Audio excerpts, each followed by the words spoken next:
When you think of the British line of succession, you probably picture something unshakable. A fortress of tradition, stretching back 1,000 years. It's all a matter of public record, right? Meticulously regulated by Parliament. But what if it wasn't?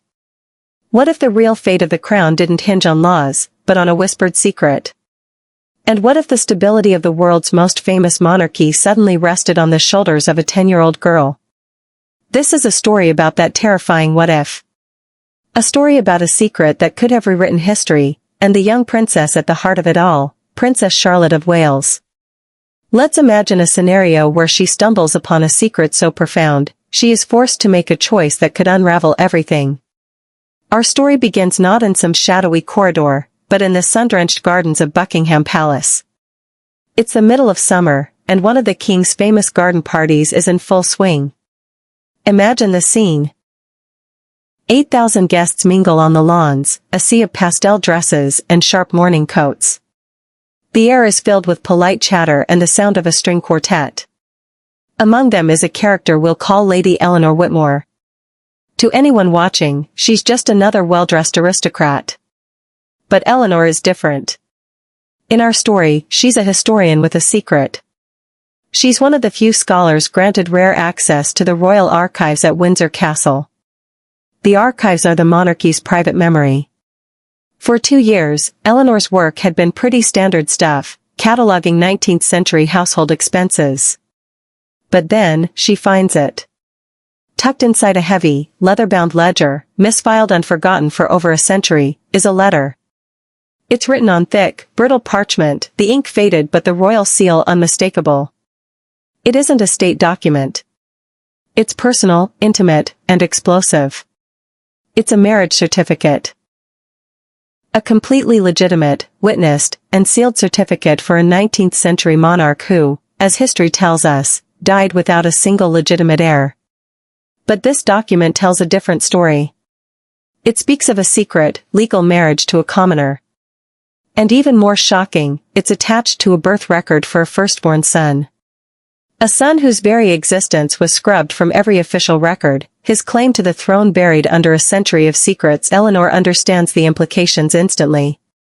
The line of succession is built on primogeniture, the firstborn inherits.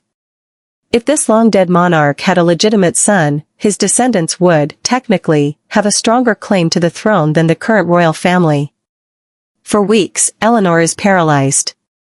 To reveal it would set off a constitutional bomb. To hide it feels like a betrayal of history itself. Then, the summons arrives. Not an official palace letter, but a single sheet of cream-colored stationery with the simple crest of Princess Charlotte of Wales. The handwriting is young but firm. The message is short and chilling. Lady Eleanor, I must speak with you. A matter of the utmost urgency. Midnight. The gardens of Kensington Palace. Come alone. In our fictional scenario, the choice of Kensington Palace is deliberate. It's a home, not a headquarters, a place for a private, off-the-books meeting. Now, for a 10-year-old princess to summon anyone like this is, of course, completely implausible. At 10 years old in 2025, Princess Charlotte is a public figure, but she's a private child. She holds no official power. Royal security is absolute. But this is what makes her the perfect protagonist for our story. Publicly, Princess Charlotte is known for her confident, poised nature. Royal watchers often describe her as having a maturity beyond her years, a strong character who is both sweet and determined. Our story leans into that public perception of a young royal who already understands the weight of her future role. In this narrative, Eleanor and the young princess share a bond, forged during quiet afternoons in the royal library.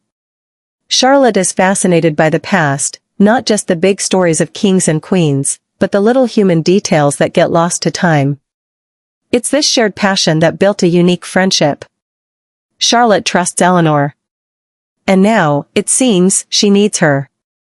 This summons isn't a childish whim. It's a desperate move that bypasses every royal protocol imaginable, the private secretaries, the security, even her parents. It suggests that Charlotte has somehow learned that a threat exists which can't be handled through normal channels.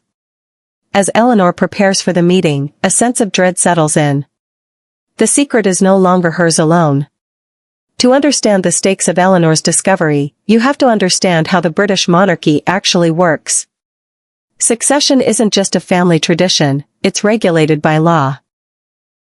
Parliament laid down the rules in key documents like the Bill of Rights of 1689 and the Act of Settlement of 1701. The basics were clear: the monarch had to be a legitimate, Protestant descendant of a specific royal line. For centuries, this also meant men came first. A younger son would jump ahead of an older daughter in line for the throne. That all changed with the Succession to the Crown Act of 2013. This law brought an absolute primogeniture for royals born after October 28, 2011, meaning the firstborn inherits, period.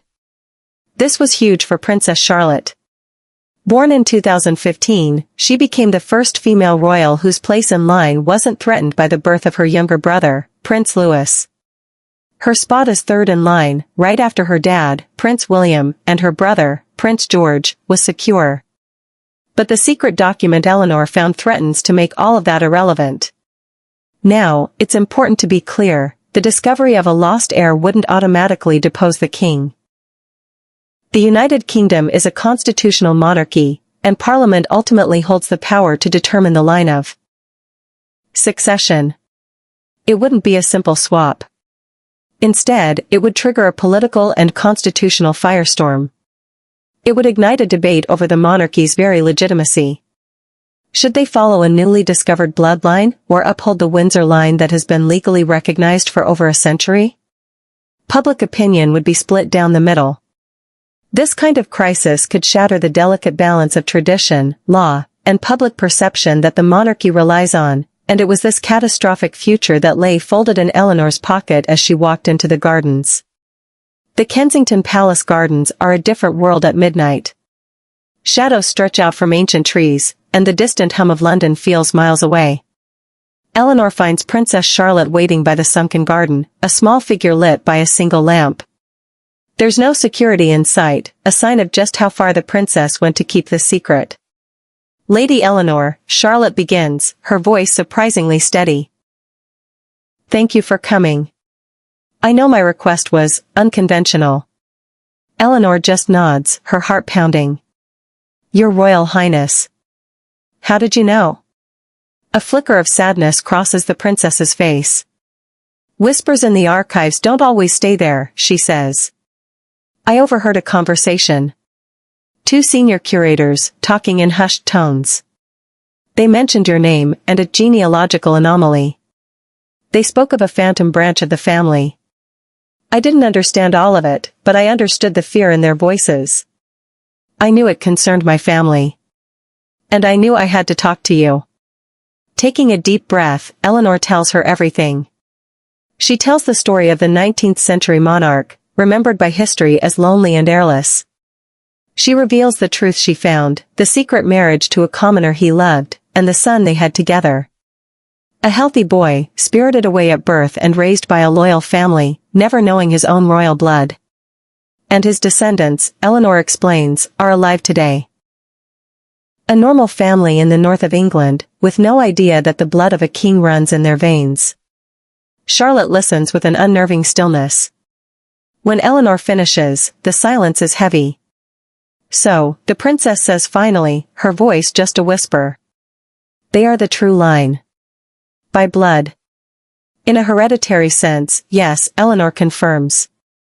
But the law, the history we all know. Charlotte looks up, her eyes locking with Eleanor's. "The law is based on what's known. You found what was hidden. You found the truth. And now, you've given it to me." In that moment, the burden passed from the historian who found the secret to the princess whose world it could destroy. The royal archives, housed in Windsor Castle's round tower, are a fortress of information. They're privately owned by the sovereign, which means access is tightly controlled.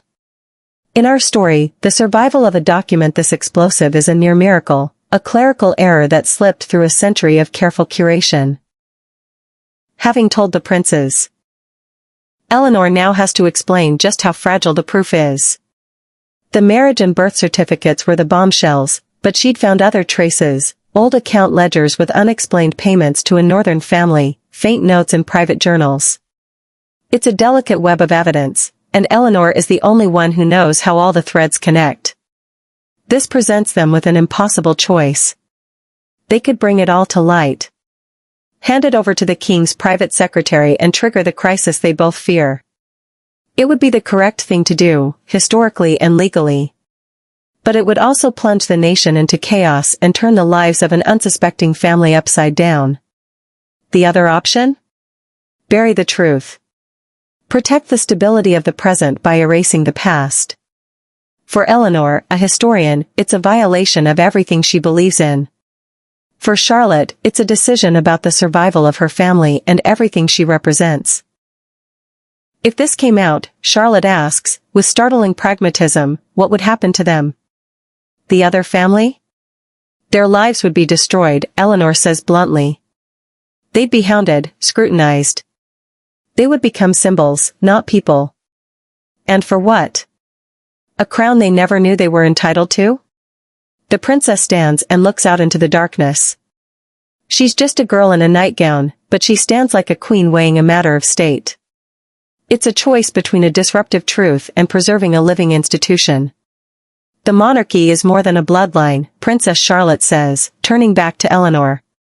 Her voice is quiet but firm. It's an idea. It represents stability and service. That idea is more important than the rights of any single person, living or dead. To reveal this now would only cause pain and division. It would break the very promise the crown is supposed to offer. It's an incredibly mature judgment. She's choosing the symbolic power of the crown over a literal, hereditary claim. The secret must be kept, she declares. It can't be destroyed, history shouldn't be burned. But it must be scattered. Hidden again, more deeply this time. Can you do that, Lady Eleanor? Looking at the young princess, Eleanor sees not a child, but a future sovereign making her first, and maybe most important, decision. Her own conflict dissolves. Her duty is no longer to an abstract past, but to the determined princess trying to safeguard the future. Yes, Your Royal Highness, Eleanor replies. I can. In the weeks that follow, Lady Eleanor doesn't burn the documents. Instead, she carefully dismantles the evidence. The marriage certificate is slipped into a folio of 18th-century shipping manifests. The ledgers are placed with records from a different royal household. She dismantles the web, thread by thread, until the explosive secret is once again just a collection of disconnected, meaningless papers, hidden in plain sight. Her work done, Eleanor quietly resigns from her position, taking the map of the hidden secret with her, locked away in her memory. No one ever knew. The world continued to see Princess Charlotte as a bright, promising young royal. No one knew that in a moonlit garden, she had faced a choice that would have broken most adults. She weighed 1,000 years of tradition against a single, devastating truth and made a decision that secured the future of her family's reign. It's a powerful thought experiment. It reminds us that what we see of the monarchy, the pomp, the ceremony, the carefully constructed image, is only a fraction of the story. The truest history is sometimes written in whispers, in hidden documents, and in the silent, heavy choices of those who bear the weight of the crown.